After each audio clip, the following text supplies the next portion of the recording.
to The Power of More from Brockmeyer and Salow. Innovation Thinking.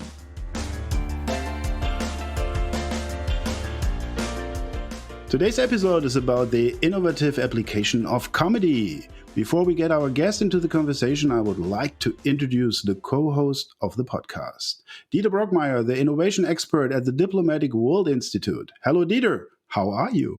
It's always great to have a good laughter. And with Pola around, I'm sure this is granted. So we're really happy to talk about, for sure, many of our listeners' unexpected aspects of comedy and hopefully with some laugh in between. Yeah, looking forward to that. Now to our special guest, Pola Hempowicz. She is an international TV and digital media executive, a comedy evangelist, a producer, a content curation and strategic business advisor, podcaster, and an international speaker. Hello, Pola. Thank you very much for joining us today. How are you? Hi, Christian. How, Dieter? I'm very well. Thank you so much for having me. I'm super excited to talk to you about all things comedy, humor, and laughter. You are a comedy evangelist. What does that mean? That means, at least for me, that I try to convert people into believing in the power of laughter and incorporating more humor into their daily life, but also business. That's how you build relationships. And right now, most importantly, that's how you survive tough times. Well, tough times we do have indeed. So how do you handle these? You are based in Poland, so you are a lot closer to the trouble than we are. Yes, I am dangerously close to the danger. But I think we all have, in recent years, times of struggle.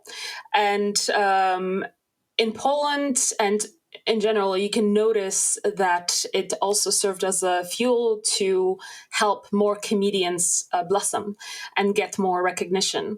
And in Poland, I have this wonderful case of the comedy team called Make Life Harder. They now have a profile on Instagram, and what they become over the last 2 years, it's something of a phenomenon. If there's any one time in life I can use the word influencer and actually mean it, these are the guys. Because when the pandemic started, they started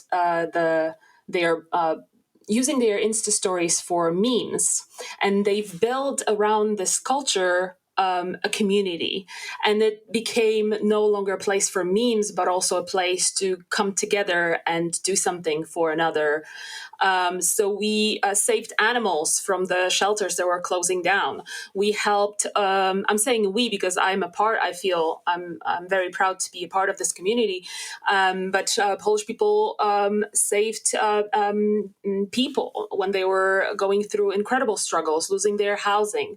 Now, when there's a crisis in Ukraine, people are banding together and helping each other out and supporting each other. And it's all about memes. It started with a meme. So it's such a wonderful thing to see where you can bring people together and actually create something good and build a legacy around humor and making people laugh. And this account is it's not just for humor. We get information, we get updates. This is the place where you're going to find out that the tax system changed in Poland. This is the account that will tell you what was the results of the elections in France. This is the account that will tell you how AOC voted for blocking Russian oligarchs' wealth in the US. This is the account that will tell you everything that goes on in the world. But in the meantime, they will also make you laugh. We will joke about what's the painful things happening in the society right now. We will watch animals because sometimes at the end of the day, you just need to see a cute llama or a cute cat doing a cat thing. And but what the most inspiring thing was when there was a problem. Like the animal shelter being dangerously close to being closed down, and they needed, let's say, 200,000 Polish zlotych, and within hours, there was not just 200,000 zlotych, it was 500,000 zlotych raised together. And let's not forget that pandemic was a very difficult time financially for a lot of people, and yet people still found this little bit that they wanted to contribute in the spirit of this community that was built. It. Not to mention that this is a fantastic platform to rebel against the government, because that's what they also do. And this is another fascinating way of speaking truth to power, which is one of the basic applications of comedy. You mentioned humor. What does humor mean to you? Well, I can tell you what it means to me, but let me just say, because I find it fascinating. Sometimes the origins of the words are incredibly fascinating to me. So the word humor comes from a Latin word for fluid. And so when there was a chemical imbalance of bile, phlegm, and other bodily fluids in the body, people went crazy, were nuts. So humorous was a description of a person who was mentally ill due to this imbalance. And a man of humor was used to describe someone who was skillfully impersonating a mentally ill person. So it has, when I say that I try to encourage people to incorporate more humor into their daily lives or business, this is absolutely not what I mean. I'm not advocating for people to have mental illness or lose their mind, but just observe the funny things that are happening around us. And so for me, it's just this lightness in what is happening in my life, in my surrounding, in my neighborhood. Well, there's also this term of comic relief. And so I think this is especially in stressful times, a very important function of comedy and humor, just to ease us up, to relax us, and to make it possible for us to cope better with these situations. Yeah, and I love what you just said, comedy relief, because I have a good story for you. And so I think in many languages there is a saying that laughter is the best medicine, right? But not always. And so in 1962 in Tanzania, there was a change of educational system in schools, and it put so much pressure and stress on kids that one right after the other, they started to laugh uncontrollably. And because laughter, as we now know, is very contagious, they could not stop it. They could not contain it. So this is what is now known as a laughter pandemic. And it had huge implications because they had to close many, many schools in the region. They could not calm people and the kids down. And they did not know what was the origin of this pandemic. And they sent samples to very well-known universities or labs around the world, and they couldn't get the medical reason for this condition, where people could not stop laughing. They got dehydrated. They got some digestive issues. They could not sleep. They were exhausted. And so then it turned out that it was just a simple reaction to stress. When we don't know how to deal with stress, with overwhelming emotions, with anxiety, then the giggles come. And I'm sure you guys had the same experience once in a while when you are so tired that the only way to release this is through laughter. But so this story is just that the comedic relief is there, but not always laughter is the best medicine. Sometimes you need a medicine to get out of the laughter. How spontaneous do you have to be a good comedy evangelist? You need to be creative. And I think this is a very important or aspect of comedy, that it goes hand in hand with creativity. And I don't want to bore you with too many definitions, but I would like to mention a couple of theories of humor, because that's how we will get to the theory of creativity. And then you'll see how closely related it is to comedy.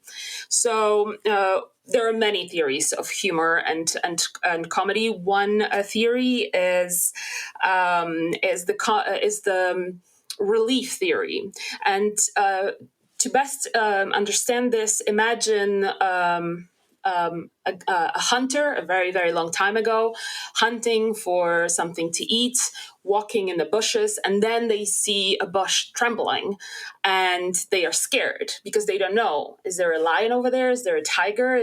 Am I going to be eaten? And then out of the bushes comes out of a bird. And so the person is relieved that they didn't get killed. So they started laughing because they over-exaggerated the outcome of the situation. And they felt really uncomfortable. So in order to get out of this discomfort, they laugh. And the laugh is also the signal to the rest of the tribe that everything is fine. We're going to make it. This is not the day that we're dying. And so this is the relief theory. And you can observe it in The Office or in everything that Sacha Baron Cohen does, because they make you uncomfortable. They make you uncomfortable. And when you get over this discomfort, this is when the relief laughter comes. The other humor theory is superiority, which, well, I'm speaking to German, so I think Schadenfreude is familiar to you guys.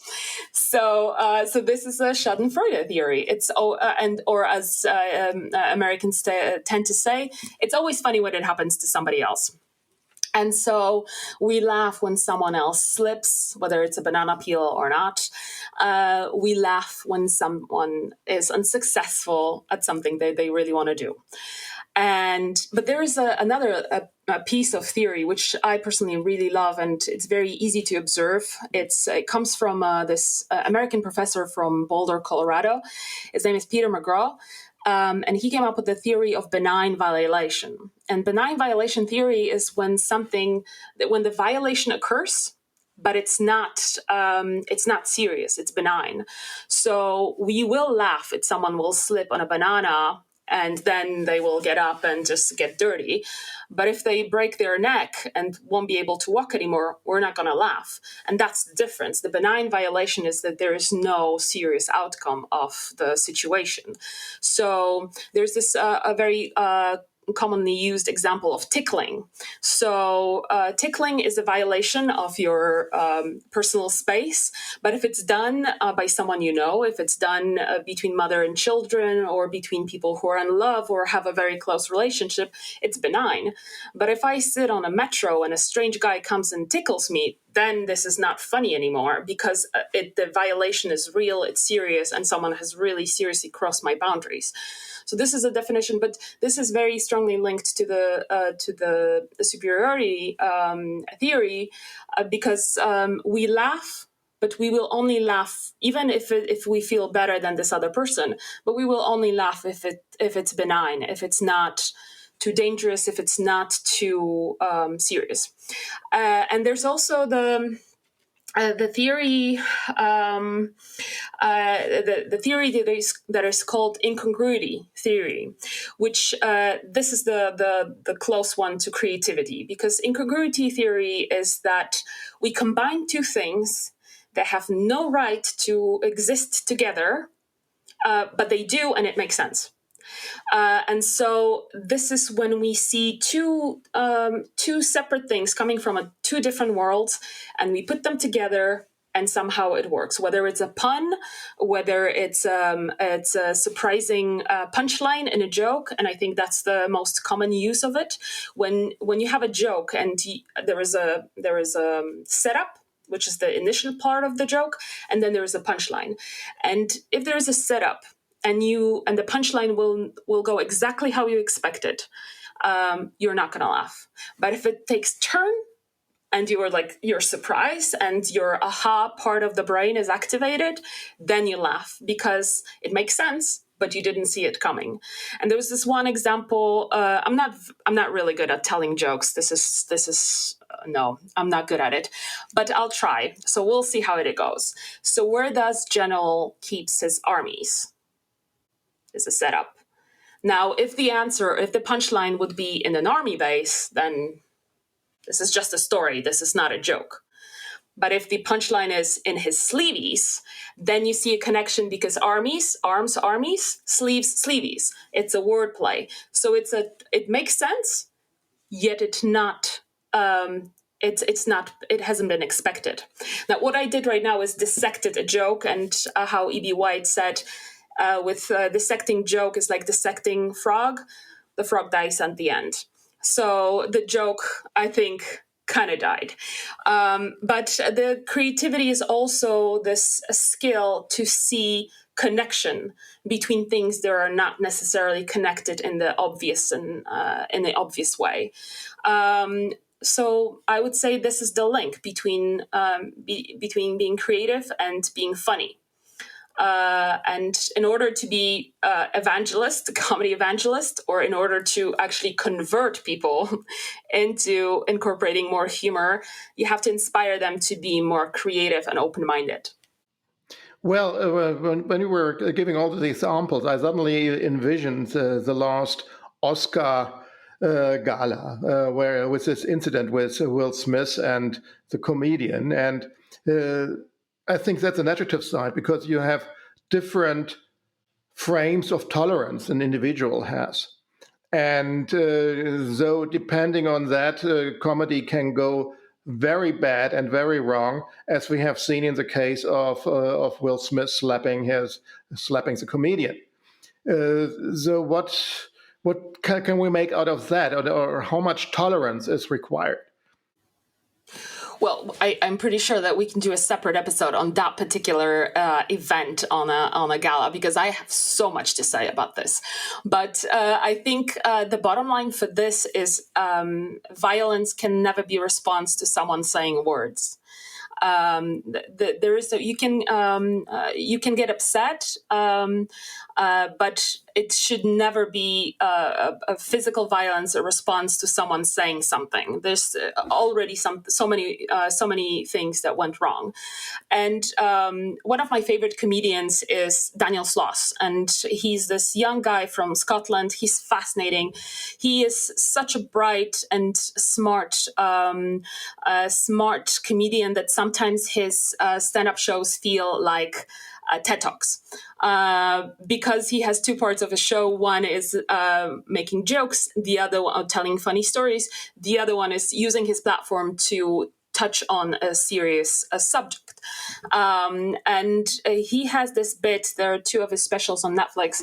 One of it's Dark, and in his show Dark, he talks about his sister. And his sister, spoiler alert, she died. She had cerebral palsy. And he just describes life with her. And he makes fun of her, like brothers do, at the expense of their sisters, whether they're sick or not. This is how sibling relationships work. And people get so offended by seemingly lack of respect for this disabled person that they stop themselves from laughing, because they think, oh, duh, I cannot laugh. How can you make fun of disabled girl who died, of all the things? And then he says something that I find very applicable to what happened at the Oscars.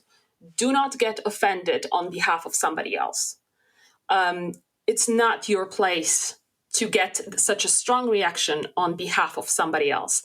You don't know his sister. You don't know him. You don't know the relationship that they have. You don't have cerebral palsy. You're not part of the story. Do not get offended. So on top of everything that happened at the Oscars, it was not Will Smith's place to get offended by this joke, whether it was a joke or just a comment. It was Jada's place to have a reaction, nobody else's. So this conversation should not be about the lines of humor that shouldn't be crossed, or the reaction that you can get. If this joke is not about you, if the bit is not about you, if you're not the butt of the joke, this does not concern you. It's none of your business. Well, you just were talking about the lines, not that you should not cross, or that often, but crossing lines also is a big deal of comedy and humor. So where is the borderline?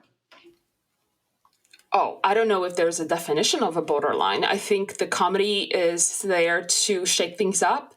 And, there's this famous I don't know how to say it, but I don't want to say calculation, but there's the same famous comparison to comedy equals time plus tragedy plus time. So this is one of the examples of how to use comedy not to cross lines. But comedy helps you speed things up in recovery of tragedy. When 9/11 happened, of course, everybody was tensed. There was no joking. It was such a serious matter, such a massive tragedy that it felt like jokes were no longer allowed. And then Gilbert Gottfried came on stage one night, and he made a joke that was crossing so many lines, because I think he said something along the line that he was trying to catch a plane, but they all make stops at Empire State Buildings. So he got booed off the stage, and everybody was criticizing him. But this was so necessary to how, from that moment on, the conversation and the humor entered these times. And very soon after, the Saturday Night Live episode was aired, and even Rudy Giuliani was a part of the creating this episode, and Lorne Michaels, who's obviously the head of a guy in charge, the brain behind SNL. He asked him, is it okay to be funny now? To which Rudy Giuliani answered, why start now? So they started to introducing humor, and of course it helped people take a breath and ease up and start processing. So comedy, you can break the rule or we can cross the line, but it should be done in a matter of having a higher purpose. On some level, comedy is not to serve to punch down. It's if there's not empathy in comedy, it doesn't do its job. And I think we all need empathy right now. And I'm very happy to see what's currently happening on streaming services with what kind of comedy content they introducing. And I think a lot of people survived, me including, and survived pandemic with Ted Lasso, which is such a beautiful comedy show on Apple TV Plus that's made purely centered about empathy and being kind. And as a former TV executive, I know that when you have those corporate meetings, you very rarely have conversations like, okay, you know what sells? Kindness. Let's put some good people on our screens. Let's have them a wonderful life. It's going to be complicated, but they're going to be so nice to each other. Of course not, because you're drawn to conflict. That's why we have so much reality TV show. You want to see conflict. You want to see exaggerated reactions.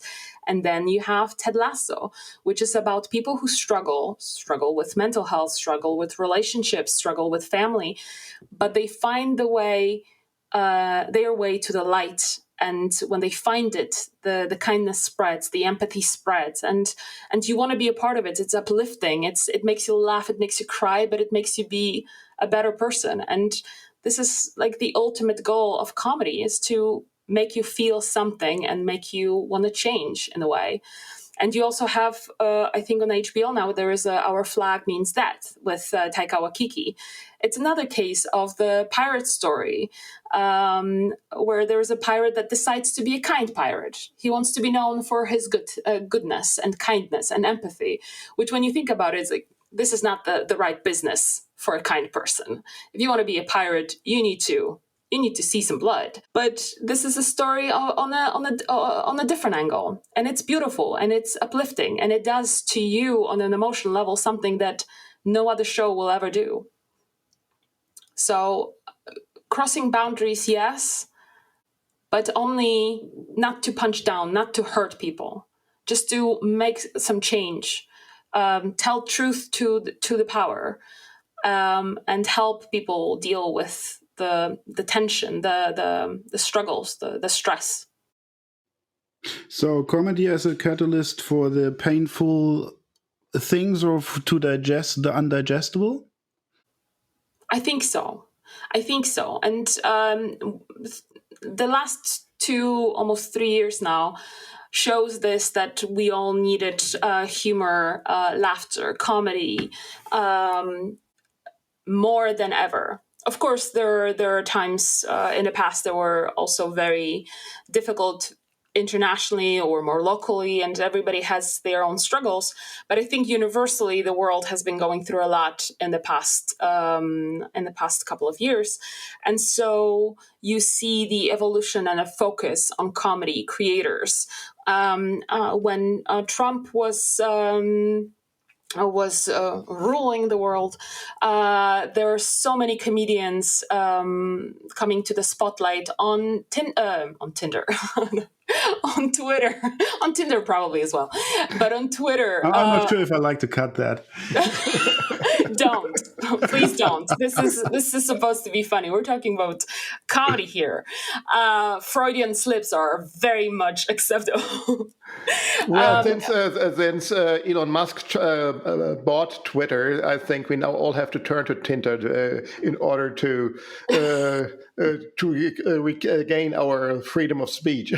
Where's our commercial manager? I want to have the contracts with Tinder, Twitter, and all the other social media channels. We'll take care of that in a moment. Hold on.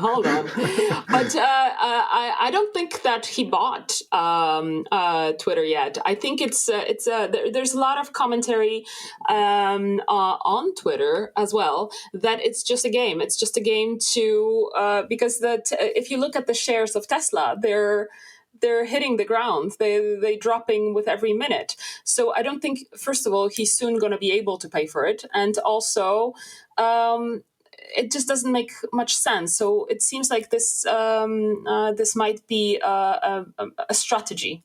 I'm not smart enough to know what would be the goal of that strategy, but it's just, I don't know. There are so many skeptics on Twitter that I don't know. I'm starting to doubting it myself. But to take us back a little bit to comedians that were just launched their massive careers on Twitter, when Trump was in the office, he was giving speeches about the pandemic, about the inserting bleach, and doing all other crazy stuff. There was this comedian. Her name was Sarah Cooper, and she became very famous for lip syncing his speeches or his addresses to the public, and it's a comedy gold because she just gives layers and layers and layers, but she doesn't say a word, which is fascinating, and that resulted in her actually getting a Netflix special because her following on Twitter became so big and the engagement became so high that Netflix could not just stand there and watch it passively. They had to get her on their side. And one of my favorite new discoveries, Blair Erskine, she also did a lot of craziness on Twitter because she wasn't pretending to be Trump, but she was giving speeches pretending to be someone related to an ongoing scandal in the US. So let's say Trump collaborator did something. So she was pretending to be the wife of this collaborator and give a speech like on Instagram Live or use a social media as a tool. And there are so many times that serious media outlets broadcasted her comedy and said, this is what happened at the Trump rally, this is a true story from Trump supporter, and this was all joke, this was all pretending. And now she's one of the writers for Jimmy Kimmel show, which is, it's normally it would be so difficult to get those gigs, it's really almost impossible. And this pandemic, this Trump, this difficult times that we live right now create those opportunities to the more laughter you bring, the more reward there's going to be. So the higher the problems in the world, the more intensive the comedy. Well, I think we still have many of disasters to come. So I don't want to see it that way, because then it means that we have the best times of comedy ahead of us. But which maybe, but yes, let's. I'm looking forward to some peace and quiet. But there's one thing that Mark Twain said, that the secret source of humor itself lies not in joy, but it's in sorrow. And that means that there is no humor in heaven. So I think it kind of is like this. If there's despair, then there's humor. Some people forget that when there was a Holocaust happening, it's not like people were not laughing. People were laughing. The Holocaust survivors very often talk about use of humor in order to survive. They were telling jokes. There were dirty jokes. There were dry jokes, dark humor. But this was their way to first survive mentally, deal with everything that was happening around them, but also to humanize themselves, because what the oppressor was trying to do is to dehumanize them. And humor and building relationships and connections and building a community is human, is something that we have in common, and no one can take this away from us. So even in the darkest times, there is light, there is humor, there's laughter. So can you predict the next big thing? Well, I would like to have that skills, because I would also like to predict lottery numbers. I would really like that. But no, I don't. I can't. I can just hope that people will keep their open minds and be creative and let the laughter take them out of misery. That's what I'm hopeful for, and that's what I'm betting my money on. Okay, can we hear the last joke from you? Oh, no, don't put me on spot. But I do have, because we were talking about creativity and innovation, and I would like to tell you a couple of examples of how that intersects with technology, because I love these stories. So there are many experiments where they put in the room comedians, designers, and developers, and they see what can come out of this relationship. And there are a couple of names that need to be mentioned. One is Omri Marcus from Israel. The other guy is Baratunde Thurston. And so they did their experiments with that intersection of comedy writers or creators and tech guys. And so one of my favorite example is the app that was created by the team that was working with Omri. And it's the first app that when you lick the screen of your phone will tell you your DNA story and your heritage. And this app was launched in the parts of the US that voted for Trump the most. And so, and when you lick your phone, your camera is on, so it also records you doing the thing. And they had over 10,000 downloads and use of this application. And of course, at the end, you lick the phone and there's the calculation, and then it says, just like everybody else, you come from Africa, you stupid licking phone idiot. So this is a funny thing, and this kind of goes back to the superiority theory of humor, because we laugh when someone does stupid things that we are too smart to do.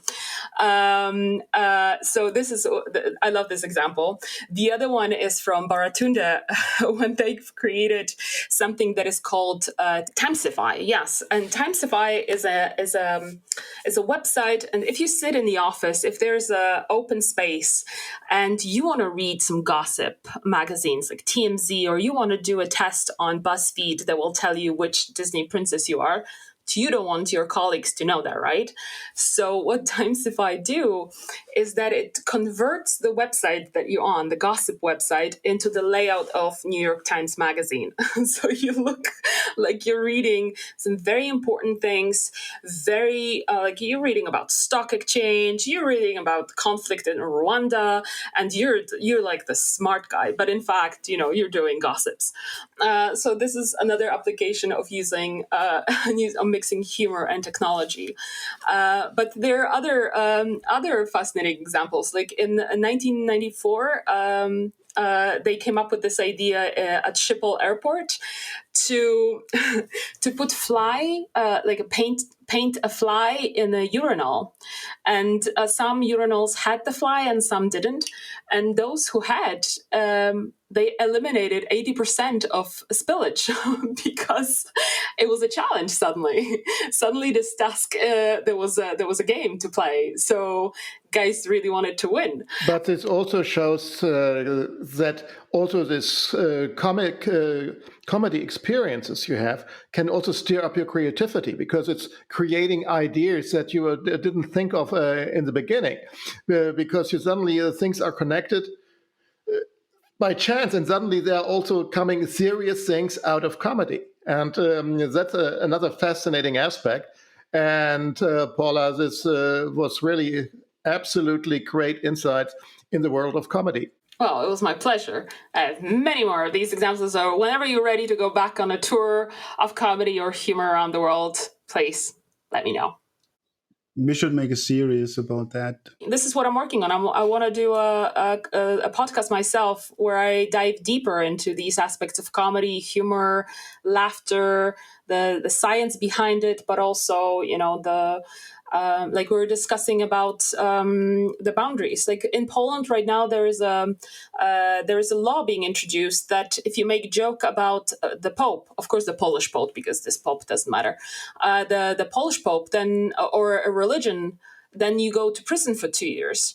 And so I wanted to talk to my friends in Brazil, very successful comedians called Porta dos Fundos. They won an Emmy for their Netflix special, Christmas special, when they mixed the Hangover movie with The Last Supper. So the Jesus and apostles get really drunk and they cannot remember what happened, and they just try to piece things together.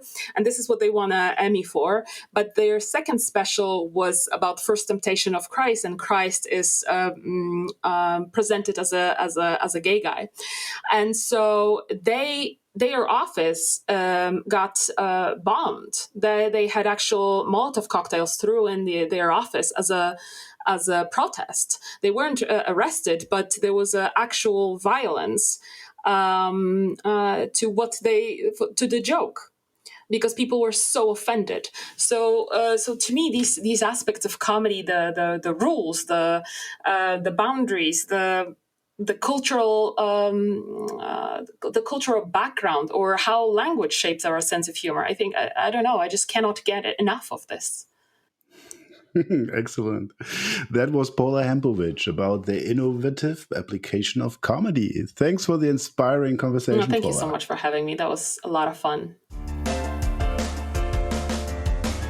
2. The Power of More from Brockmeyer and Salow. Innovation thinking.